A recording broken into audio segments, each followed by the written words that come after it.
Hello everyone, I am Sril Kumar. In this video, I am going to start a CPU scheduling. In CPU scheduling, we are going to start FCFS, first come first serve. So let us start first scheduling, which is FCFS, first come first serve. So see in this, what is the criteria? Criteria is arrival time. What is the meaning of arrival time? Whichever process will come into the ready queue first, that process is going to be executed. Means for execution, we are going to see the arrival time. Now second is mode. What is the mode? Mode is in FCFS, it is non-preemption. What is the non-preemption means? Because we cannot take CPU forcefully, we cannot take the CPU forcefully from the process. Means CPU cannot be removed forcefully from the process, or you can say once process is started executing, then after completion of execution, it is going to release the CPU. That is what the meaning of non-preemption.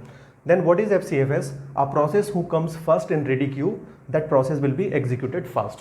Okay, let us see this example, then we can understand what is, how we are going to solve these kind of examples. So let's suppose this is ready queue.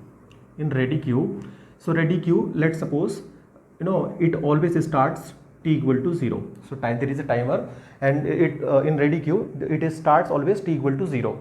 So now we will see at time t equal to 0. At time t equal to 0, is there any process which comes in ready queue?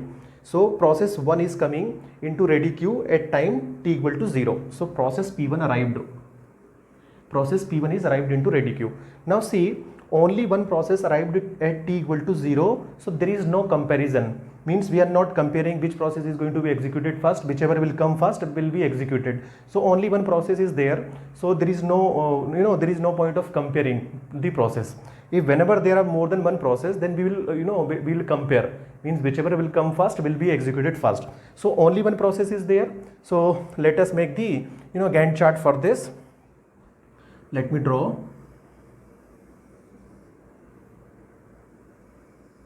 Okay, so for process P1 is arrived into ready queue. Now process P1 wants to execute. For how much time it is going to be executed? It is going to be executed for what time? 4. So it is going to start from 0 to 4. So process P1 will be process P1 will execute for 0 to 4. Now see, by this time, means we have executed for 4 seconds. By this time, how many process arrived in ready queue? So you can see all the process arrived in ready queue. So at arrival time 1, process P2 comes. At arrival time 2, process P3 arrived into ready queue. At arrival time 3, process P4 arrived into ready queue. At arrival time t equal to 4, process P5 arrived into ready queue. So in what sequence they came into ready queue? So let us write down this. So first P1 came, which is already executed. Then process P2 came. Then process P3 came. Then process P4 came. Then process P5 came. So in this sequence, process are arrived into the ready queue. So whichever process will come, whichever process will came into ready queue first will be executed first. So now we have already executed P1, then we are going to execute P2. So P2 means what? For how much time, for how much time P2 is going to be executed? It is going to be executed for 3 seconds. P2 is going to be executed for 3 seconds. So it will become 7. Okay, so P2 is also executed. Now then P3 is going to be executed. P3 is going to be executed for 1 second. So P3 is going to be executed for 1 second. So it is going to be 8. Now next P4 is going to be executed. P3 is completed. P4 is going to be executed, and P4 is going to be executed for 2 seconds. So it is P4 and it will become 10. Now last P5 is going to be executed. So P5 is what? P5, it will become 15. So this is what the execution chart, or you can say Gantt chart for executing the process. So let us calculate. We generally calculate average waiting time and average turnaround time. So let us calculate first turnaround time. What is the formula for turnaround time? So it is completion time minus arrival time. Now what is the formula for waiting time? Waiting time is nothing but turnaround time minus burst time. So in order to calculate turnaround time, we need completion time. So let us calculate first completion time of every process. First we are calculating completion time of every process. What is the completion time of process P1? So it is 4. Now what is the completion time of process P2? It is 7. Now what is the completion time of process P3? It is 8. What is the completion time of process P4? It is 10. What is the completion time of process P5? It is 15. It is 15. So let us calculate the turnaround time for every process. So turnaround time is going to be the difference between completion time minus arrival time. So what is going to be the turnaround time for every process?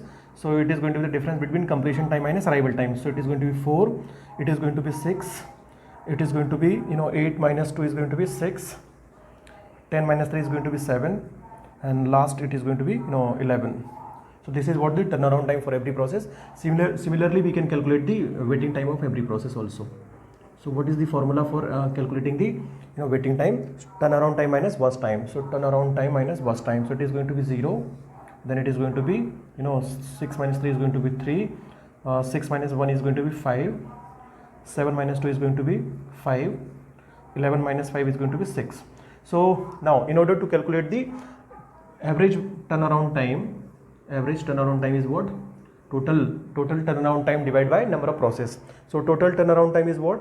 4 plus 6 is 10, 10 plus 6 is 16, 16 plus 7 is going to be 23, 23 plus 11 is going to be 34. So it is 34.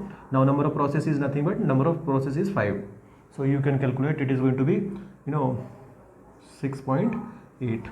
So this is what the average turnaround time. Similarly, you can calculate the average waiting time also. Average waiting time. So what is average waiting time? So 0 plus 3 is 3, 3 plus 5 8, 8 plus 5 8 plus 5 is going to be 13, 13 plus 6 is going to be 19, 19 divided by 5. So it is going to be 3 point, it is also going to be 3.8, correct? So this is